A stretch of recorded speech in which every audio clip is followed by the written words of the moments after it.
Okey, kita mulakan dengan bacaan kitab Al-Fatihah.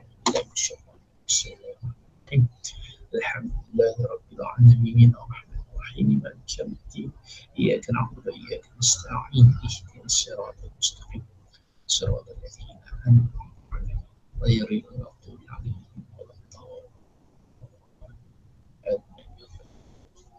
Okey. Waktu tengah hari agak mencabar, apa-apa pun kita teruskan perjuangan. Okey, so dah ada ramai kat situ. Okey, jadi cikgu present sekarang. Lagi sekali cek suara okey jelas tak ada bunyi gema ke. Okey cikgu. Okey. Atau cek. Oh, patutlah dia pakai. Ya, kita try test mikrofon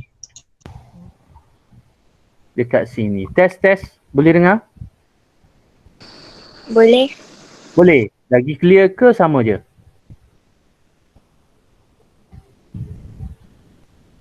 Boleh? Okey je cikgu. Okey, alright. Okey, jadi kita teruskan. Okey, hari itu kita berhenti pada elektrolisis. Nampak PowerPoint ni? Nampak cikgu. Okey, alhamdulillah. Sel elektrolisis dalam leburan plumbum bromida 2. So, recap balik apa maksud leburan? Leburan. Okey, leburan. Maka ion-ion yang hadir hanyalah ion plumbum dan Br minus. Okey, itu perbezaan yang ketara dengan lepas ini kita lihat aqueous punya. Okey, jadi ini kita dah tengok hari tu elektrolisis leburan plumbum bromida 2, apa terjadi pada anode, apa terjadi pada kathod. Okey, jadi kita cikgu nak sarankan penggunaan akronim ini lagi sekali supaya awak tak tersilap. So apa dah iaitu cikgu ganti yang dulu di atas siri elektrokimia, tapi sekarang kita tak guna dah. Kita gunakan above potential electrode keupayaan elektrod piawai. Keupayaan elektrod piawai keupayaan elektrod piawai, bahasa Inggerisnya apa dah? Piawai. Standard potential electrode. Cikgu tertukar dalam bahasa Inggeris apa? Keupayaan elektrod piawai. Okay, tak apa, kita guna yang bahasa Melayu kejap tiba-tiba bila keupayaan elektrod piawai. Yang di atas maksudnya yang lebih negatif kan? Yang lebih negatif. Ingat dalam keupayaan elektrod piawai hari itu, di atas tu lebih negatif. Okey, dia akan jadi anode. So apa yang berlaku? Dia akan jadi negatif terminal. So ini akan bantu awak terminal berlakunya oxidation. Awak tengok kat sini anode berlaku oxidation, pengoksidaan dengan berlakunya donation of electron, menderma elektron. Simple. Dan lawan dia kathod lah. Kathod ialah positif terminal, berlaku penurunan. Sebaliknya, semudah. Bila ada akronim macam ni mudah meringankan beban awak untuk menghafal. So yang ni clear semua kita tengok contoh yang kedua. Natrium klorida. Boleh bagi nama ion-ion yang hadir? Ion apa yang hadir kelas? Na+, Okay, Na+ dan Cl-. Alright. Na+ pergi ke mana? Elektrod apa?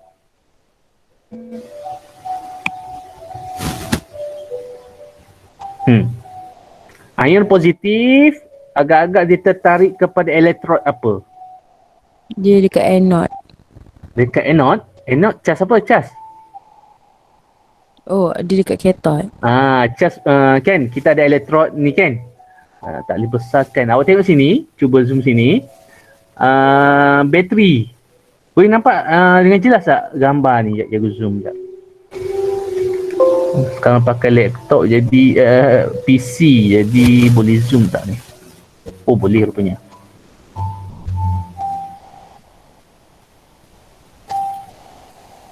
Oh tak boleh tak zoom jauh. Okey. Perhatikan kutub positif bateri ni. Okay. Yang panjang ni. Yang ni adalah anode positif. So dia bercas positif. Yang ni bercas negatif. Sebab disambungkan pada kutub negatif bateri. Yang pendek negatif, yang panjang positif. Jadi apa yang berlaku? Okay, Na+ dia pergi ke cathode. Cl- pergi ke not. Awak ingat nama dia je. Na+ charge positif. Apa nama charge positif? Ion positif? Nama dia? Cation. Cation. Kan? Cation pergi ke cathode. Yang ni anion. Anion datang daripada An. KAT. Macam tu. So apa yang nak dibuat? Okay, so yang pertama tadi tentukan terminal positif dan terminal negatif. Yang mana jadi terminal positif? Yang mana jadi terminal positif? Cathode. Okay, so yang terminal positif adalah anode. Terminal.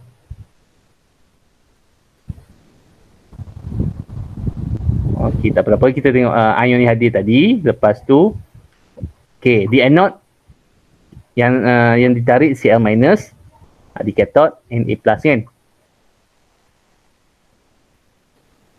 Okay, tulis tengah persamaan tidak balas. Berlaku di anode dan cathode. Okay, jap. Alright, jadi sinilah yang penting awak jangan hafal. Kita tengok tadi siapa yang pergi ke anode? Cl- kan? Jadi Cl-. Okay, apa yang berlaku di Cl- tu? Di cathode? Di anode. Apa yang berlaku tadi? Anode. Ringkasan tadi. Anode.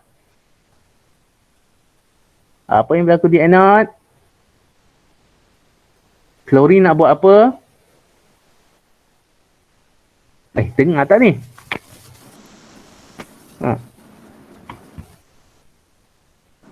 Oxidation. Oxidation tu proses. Sebelum tu dia nak buat apa? Derma elektron. Ya, derma elektron. Bila kita cerita pasal derma, elektron sebelah kiri ke sebelah kanan?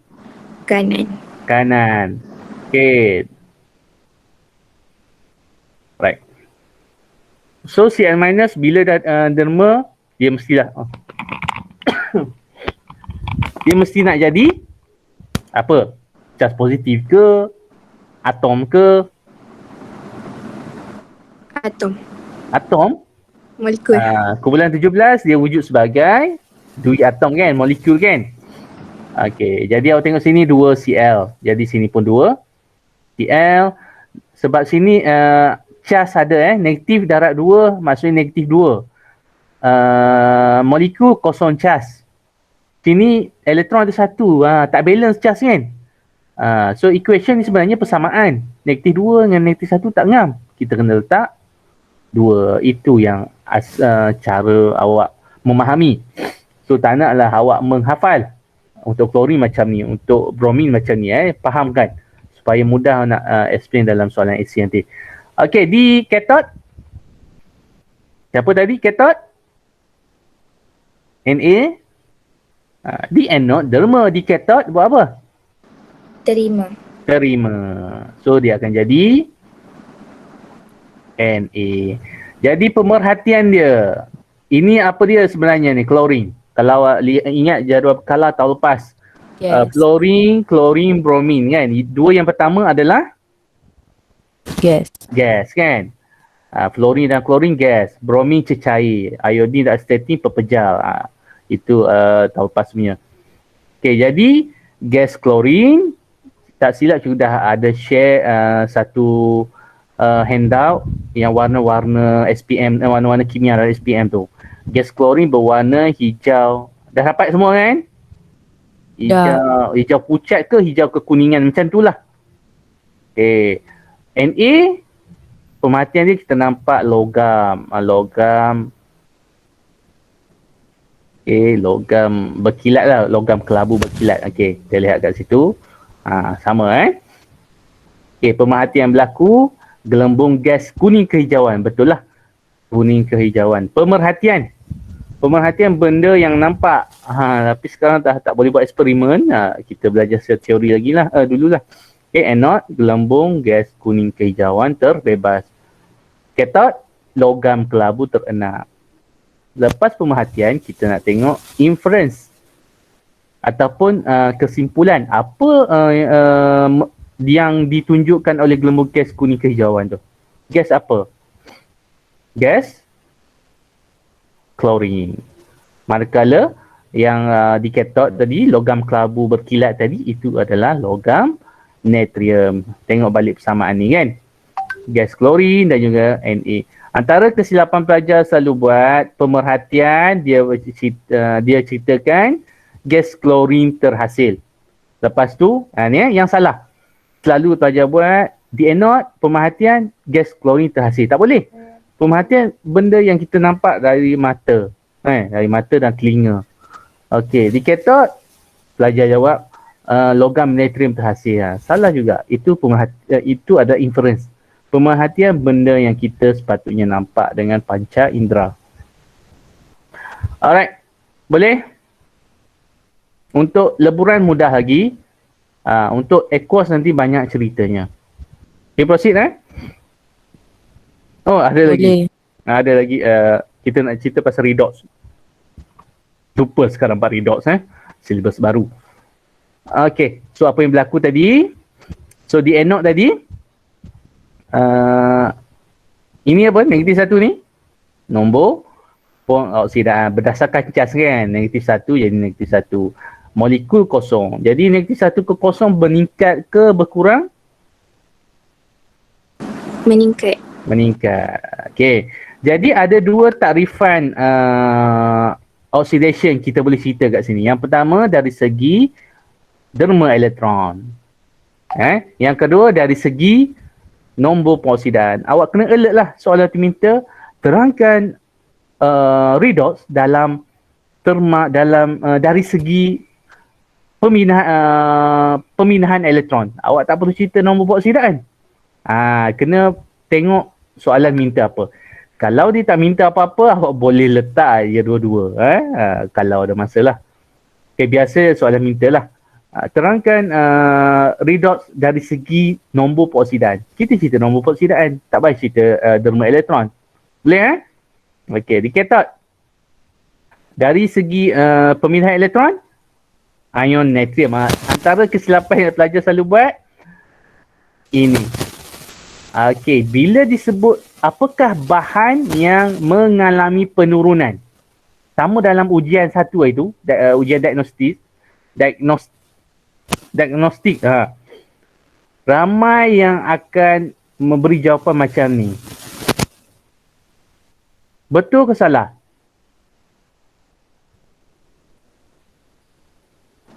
Salah. Sebab? Sebab dia ion.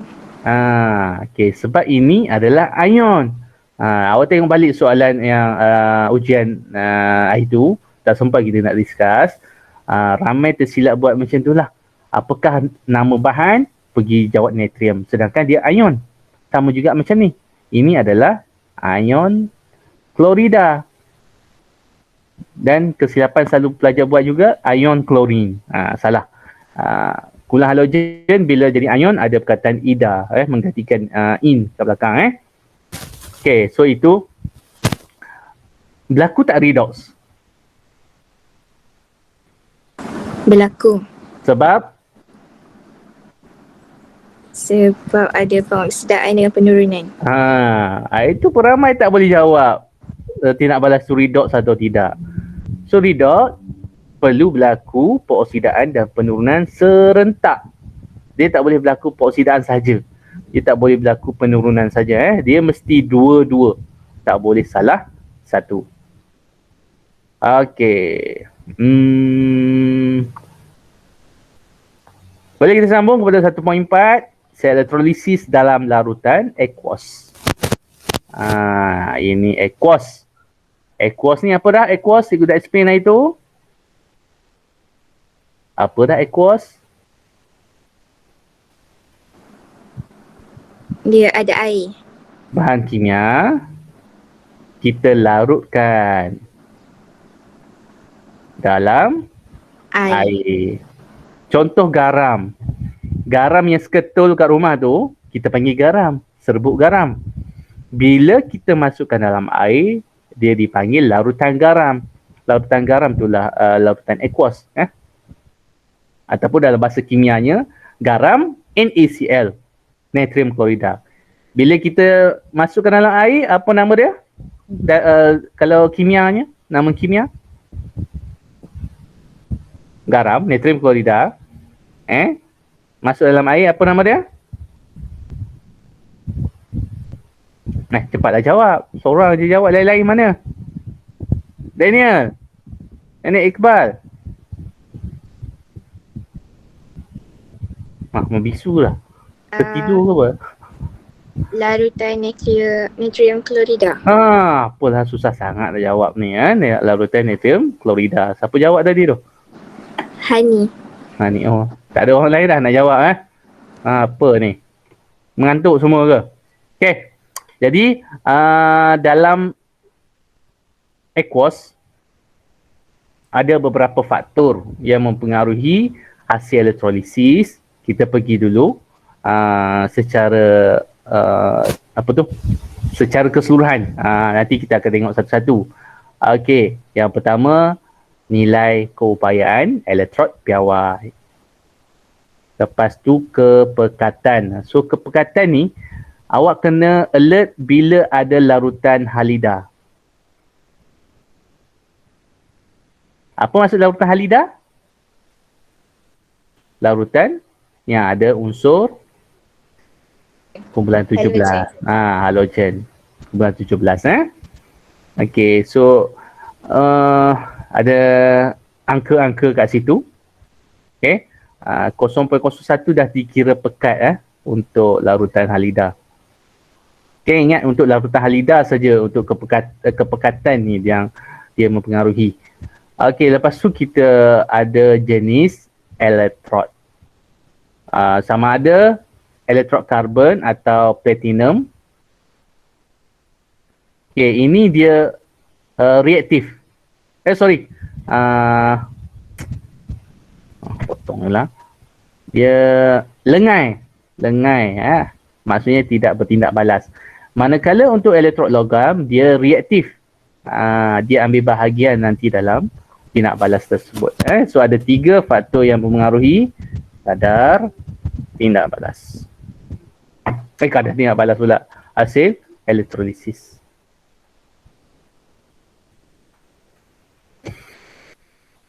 Okey.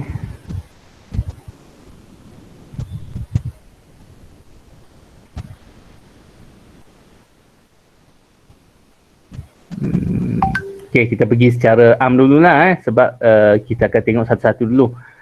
Okey, ion yang dipilih untuk dinyah cas. Maksudnya ion-ion tadi, apa yang berlaku pada ion tadi, dia nak buang cas lah. Tengok daripada negatif 1 jadi kosong. Positif 1 jadi kosong. Dinyah cas. Daripada ada cas tak ada cas. Dinyah cas. Buang cas. Okey, so ingat balik tadi.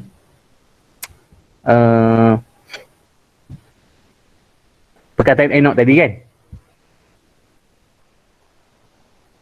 Yang pertama A, iaitu di atas. Maksudnya dalam siri elektrod keupayaan elektrod piawai, yang paling atas adalah lebih negatif. Itu yang pertama. So itu akan jadi anod. Kathod maksudnya yang bawah. Lawan bagi dia lah, awak ingat yang atas je. Ini yang pertama, nilai keupayaan elektrod piawai. Yang kedua, kepekatan. Nampak situ. Faktor ini hanya dipertimbangkan untuk pemilihan ion pada anod. Pada anod sekiranya larutan aqueous tu ada ion halida.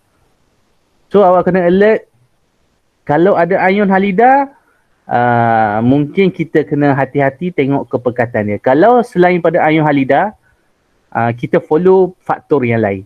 Okay. So nombor 2 tu. Ion halida yang mempunyai kepekatan yang lebih tinggi dalam elektrolit. Apa nilai dia tadi? 0.01. Okey. 0.01, kalau dia dah capai 0.01, maksudnya dia akan dipilih. Walaupun dia duduk di bawah dalam siri elektrod piawai. Boleh faham kat sini? Cerita secara tak detail lagi kita bagi nampak gambaran. Boleh Okey. So awak ingat yang anode dia. Lepas tu automatik yang kathod tu akan ingatlah. Untuk kepekatan dia special sikit, hanya melibatkan halida. Okey, di kathod awak perhatikan semua sama.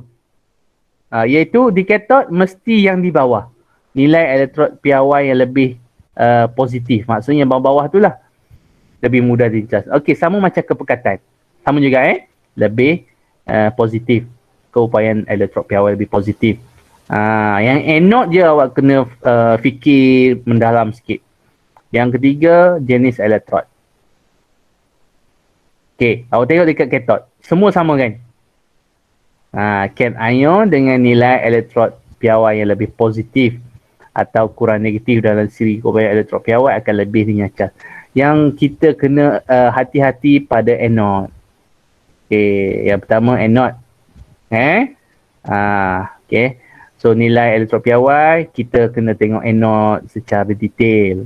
Ini faktor yang pertama. Faktor yang kedua, kita tengok anode juga dengan lebih detail. Lepas tu, yang ketiga jenis elektrod.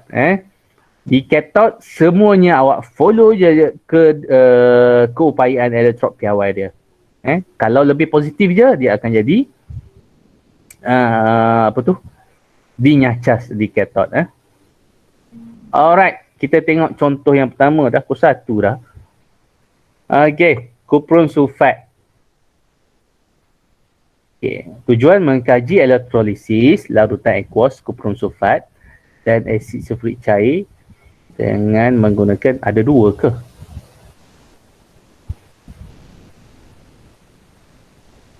Sekejap saya nak tengok. Betul lah. Ada 2 eksperimen. Kita tengok, kita fokus satu je dulu. Ni dia ulang. Kita guna bahan satu je. Okey. Larutan kupron sulfat. Boleh tolong nyatakan ion yang hadir? Yang hadir. Cepat, pantas. Cu2 plus. Okey, Cu2 plus. SO4 2 minus. Itu saja. Ingat balik apa maksud larutan aqueous? Hydrogen H plus.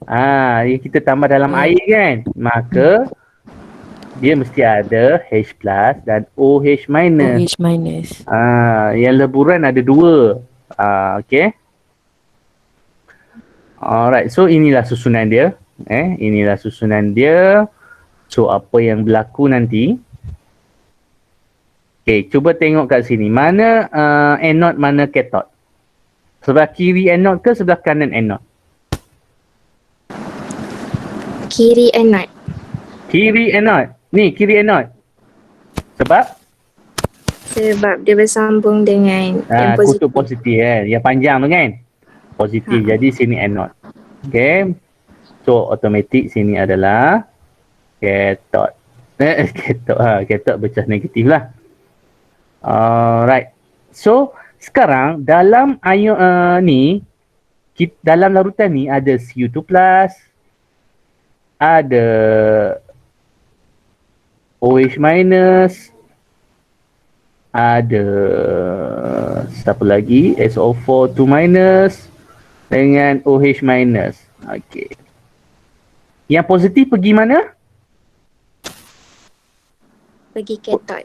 Pergi ke kathod. Dia berlawanan cas kan? Dia tertarik. Dia tertarik dulu ke sini. Dia pergi ke situ. Okey. Manakala yang negatif, dia akan pergi, dia bukan lompat ke situ tau. Dia akan bergerak ke larutan tu lah. Dalam larutan tu lah. Dia pergi ke, patutnya lukis kat sini je. Pandang balik lah. Nak bagi mudah awak faham, sini dia akan pergi sulfate dan OH. So sekarang Tina balas tu perlu pilih mana-mana satu. Dia tak boleh lihat. Dia tak boleh main petik je. Kalau leburan senang, tak payah pilih. So kita mula dengan anode. Anode siapa yang ada, kita ada apa tadi anode? Di anode? SO4 2-. Okay, dengan? Dan OH-. Okay, sekarang awak rujuk ke upayaan elektrod piawai. Muka surat berapa yang buku teks? Lupa nak standby siap-siap. Siapa paling bawah? Ya, ada kat sini tak? Ada yang dah jumpa?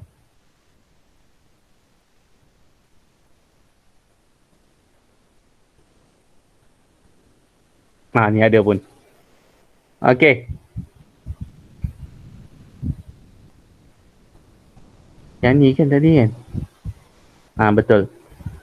So, kalau kita tengok kat situ. Okey. Yang mana yang lebih negatif? Memang tak ada simbol negatif. Awak cuba ingat balik hari tu, nombor positif dia akan berkurang kan? Positif paling bawah kan? Semakin ke atas semakin negatif kan? So daripada sini siapa yang lebih negatif, mempunyai nilai lebih negatif? OH-. OH, iaitu positif 0.4. Okey, jadi kat sini yang terpilih adalah OH bulat kan? Okey. OH terpilih. Kita tengok pula sebelah sini. Oh, kenapa sini OH juga cik tulis? Bukan OH ni Ada slide seterusnya kot. Ada pun. Ini yang berlaku Okey, mana tadi? Ini positif anode. Anode yang pergi, kita dah pilih OH tadi kan? Berdasarkan keupayaan elektrod piawai dia lebih negatif. OH terpilih. Okey, OH. Itu. Sini kita ada H+, kita ada Cu2+. Kita tengok nilai dia. H+, kosong. Yang ni, cuprum, positif, 0.34. Nak pilih yang mana?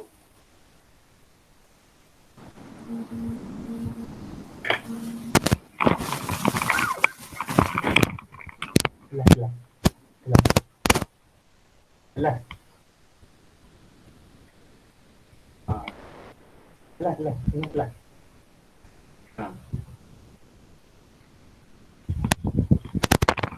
Okey. Yang mana? Yang mana lebih negatif? H+. H+ kan, lebih kecil nombor positifnya. Maksudnya lebih negatif tu maksudnya lebih kecil nombor positif lah. Senang ingat kan. Ikut garis nombor. Garis nombor menghampiri kosong. Okey. Jadi kat situ H+ terpilih. So awak kena hafal flow ni. Mula-mula step pertama nama ion yang hadir. Yang kedua pergi mana ion-ion tersebut. Cikgu buat ringkasan supaya mudah ingat. Pergi mana? Maksudnya tadi yang pergi ke anode OH- dan sulfate. Yang pergi ke cathode hydrogen plus dan juga Cu2+. Pergi mana? Semua ion tu kan. And then siapa terpilih. Siapa terpilih kita dah tentukan sini OH dan sini H+. So yang keempat dia nak buat apa? Nak buat apa? Discharge. Apa maksud discharge? Buang charge. Daripada ada negatif ni kita tak nak. Okey, jadi kat sini ada, tak silap Taupas dah jumpa belum yang 4 orang hutan tu? Dah jumpa belum? Belum. Ya ke belum? Tak tahu. Tak ingat. Okey, apa ringkas cara nak ingat untuk ion hidroksida Yang ni kena ingat sebab dia agak complicated sedikit. Rasa dah ni 4 orang hutan ni. Tak silap kadang dia nak balas tak silap. Apa je dah lupa yang dengan mangan semua tu. Atau dia dah confuse pun tak tahulah. 4 orang hutan, anak panah, 2 botol air, 2 H2O, 2 orange, 4 apple. Boleh? 4 orang hutan sebelah kiri pergi 4 orang hutan, anak panah, 2 botol air, 2 H2O lah. 2 orange ataupun orange 2, O2 tambah 4 apple. Okey, boleh ingat Ini kena hafal sikit. H+. Tadi derma kan? Anode derma. Cathode? Terima. Kalau H+ nak jadi apa? Yang zero charge. H2. Dia tak jadi H saja kan sebab dia wujud sebagai H2. Apa yang tak kena dengan persamaan ni? Tak balance. H ada 2, sini 2, so perlu balance dengan elektron sekali. So itulah dia persamaan setengah. Okay. So apa hasil dia kat sini? Untuk anode. Awak tengok apa yang kita boleh nampak sebagai hasil. Kita boleh nampak apa agak-agak ni? Air boleh nampak? Boleh. Boleh nampak macam mana? Memang dah larutan kan? Awak dalam tu larutan dah. Kita boleh nampak sekarang bubble gas. So kat sini nanti akan ada bubble gas. Okay, bubble gas terhasil. Itulah dia. Gas oksigen. Ini adalah bubble gas tanpa warna. Gelembung gas tanpa warna. Tak ada warna. Kat sini pula ada bubble gas juga. Bubble gas apa? Hydrogen. Okay, jadi pemerhatian dia dua-dua ada bubble gas tanpa warna. Okay. Okay, ni kita cerita. Alright. Okay, so inilah dia punya flow. Okay, dalam bentuk grafik kat sini.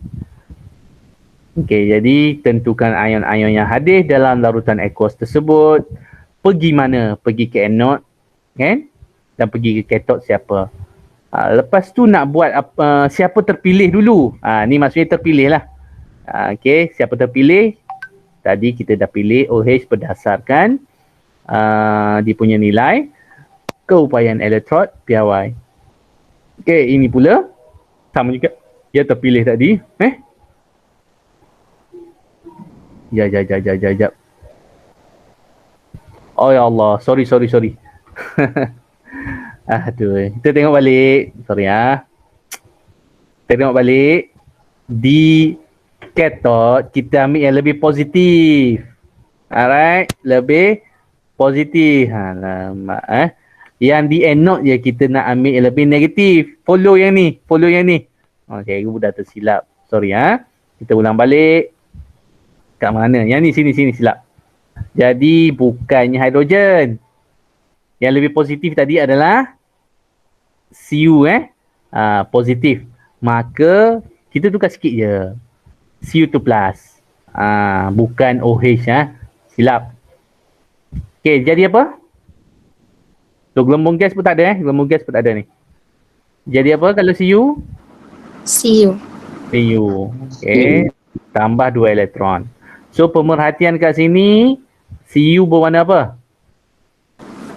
Enapan perang. Okey. Dia akan menempel pada ni lah. Pada tak respon pula. Mana mouse ni? Ni. Pada cathode ni okey, baru betul ion dinyacas. Okey, sebab okey, awak kena nyatakan sebab nilai elektrod, keupayaan elektrod piawai ion hidroksida kurang positif ataupun lebih negatif berbanding ion sulfat. Kena sebab yang tepat Yang ni kita cerita lebih positif. Ini di anode kita nak lebih negatif, di cathode lebih positif. Sebab tu cikgu cakap dapat je soalan melibatkan elektrolisis awak guna ni ni above siri elektrod piawai. Okey, keupayaan elektrod piawai. Maksudnya yang atas tu lebih negatif. Okey. Setengah persamaan dah clear tadi. So ini membantu untuk hafal tadi 4 orang hutan.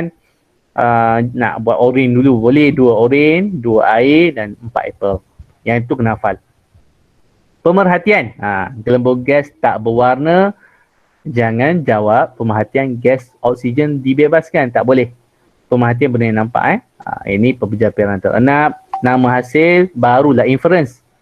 Itu adalah inference. Okey, gas oksigen terhasil, kuprum terenap, kuprum terhasil. Okey. Penerangan. Okey, 4 ion hidroksida membebaskan 4 elektron membentuk molekul oksigen dan juga 2 molekul air. Manakala sini ion kuprum menerima 2 elektron membentuk atom kuprum. Dan sebab ada yang bebas, ada yang menerima elektron, maka dia berlaku serentak tindak balas penurunan dan pengoksidan, maka ini adalah tindak balas redox. Okey, boleh cerita dari segi nombor peoksidaan? Dah azan kat sini. Okey, boleh cerita nombor peoksidaan? Boleh juga. Awak kena carilah satu-satu kat sini. Untuk oksigen, untuk apa kat sini? Nombor peoksidaan boleh tak kat situ? Oksigen, untuk atom oksigen, boleh juga. Ini nombor peoksidaan. Positif 2 berubah jadi kosong. Macam ni. Kat sini negatif 2 kan? Sini jadi kosong. Bertambah. Okey, boleh. Ada nak tanya apa-apa kat sini? Tak ada. Okey. Jadi faktor apa kita tengok tadi? Faktor apa?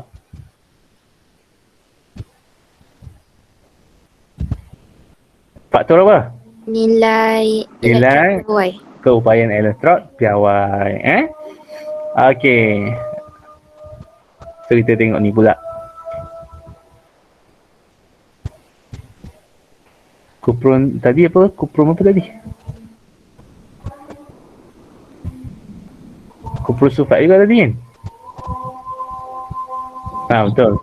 Kuprum sulfat. Naik nampak sama.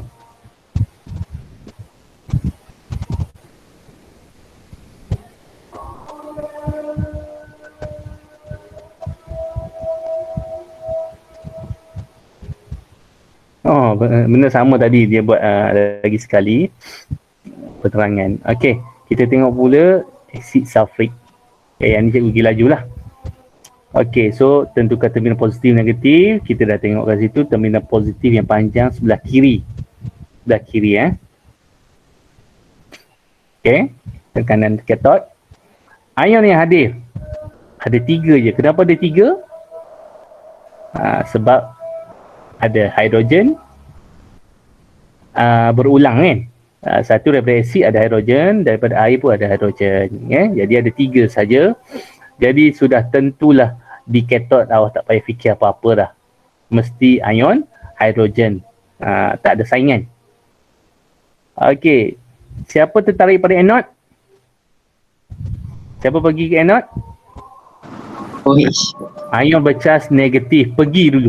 Bukan terpilih lagi. Jadi OH minus dan SO4 ada kat sini kan. Manakala satu-satunya pergi ke cathode adalah H+. Okey. Formula ion yang dinyacas pada anode. So, kat sini kita nak tengok apa? Sulfate dan OH macam tadi juga kita tengok nilai elektrod piawai siapa lebih negatif.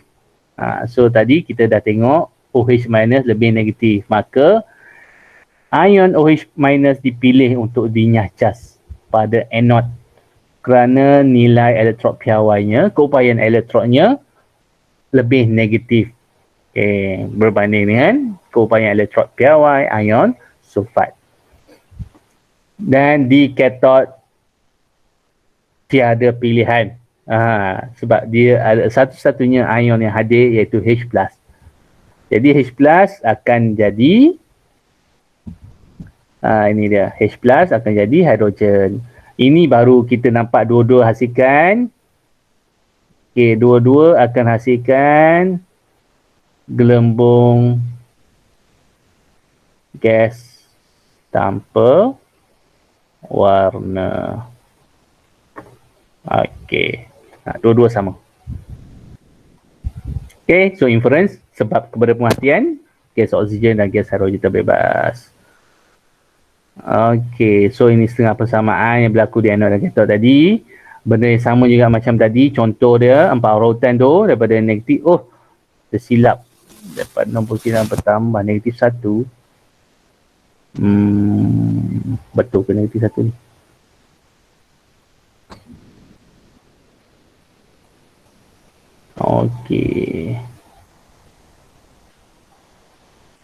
Alright. So disebabkan berlaku serentak porosida antar turunan. Sekejap, cara nak check negatif 1 ni dia rujuk kepada atom apa. Apa nanti check balik kita check balik. Tapi secara keseluruhannya paling mudah kita nak cerita segi elektron lah. Siapa buang, siapa terima. So hari ni kita belajar sel elektrolisis dalam larutan aqueous. Faktor yang pertama.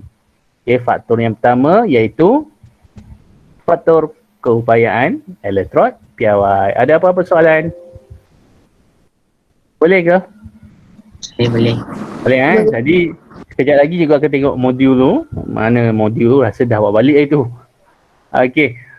So awak buat dulu yang melibatkan keupayaan elektrod piawai. Nanti kelas berikutnya kita sambung pula kepada dua lagi faktor. Kalau tak ada apa-apa soalan sebab dah zuhur sekarang ni nanti boleh solat. Lepas tu cuba terus buat terus lah. Kita akan tengok lagi modul kalau ada dalam kat rumah ni muka surat berapa. Kalau tak nanti siapa-siapa tolong tengok muka surat berapa. Kita tengok sekejap, rasa ada buat balik tu. Kalau tak ada apa-apa soalan kita berhenti sampai sini lah 1.20. Sepatutnya sampai pukul 1 kan, tapi tak ada masalah. So yang hadir hari ni full ke? Ni 14 ada juga. Alright. Tak ada apa-apa soalan? Kalau tak ada, kita tutup kelas kita hari ini dengan bacaan tasbih kafarah dan surah wal asr subhanakallahumma wa bihamdika astaghfiruka wal asr innal insana lafi khusr illa alladhina amanu wa amilu wa tawassaw bis. Terima kasih semua. Selamat ber-PDR. Terima kasih cikgu. Sama-sama. See you. Sama-sama. Cikgu. Assalamualaikum semua.